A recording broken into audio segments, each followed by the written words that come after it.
Magandang araw sa lahat. Ako ay si Sophia. At ngayon, ibabahagi ko ang tulang Pag-ibig sa Itinubuang Lupa. Ang tula ay nagpapakita ng wagas na pag-ibig sa sariling bayang Pilipinas at sinasabi din dito na walang pag-ibig na hihigit pa sa pagmamahal sa lupang sinilangan. Sinasabi din sa tula na ang bayan ay parang isang mapag-arugang ina na dapat mahalin, pahalagahan, ipagtanggol, at ipaglaban. Pinakikita rin sa tula na ang tunay na pagmamahal sa bayan ay nangangailangan ng sakripisyo, katapatan, at paglilingkod.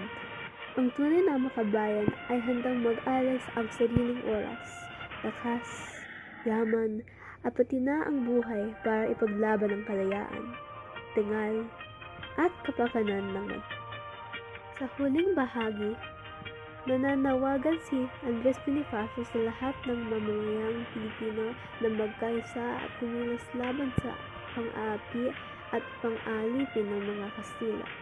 Hinihikayat niya ang bawat mamamayan na muling buhayin ang kanilang pagmamahal sa bayan at sama-samang ipaglaban ang katarungan at kalayaan ng Pilipinas. Salamat sa pakikinig!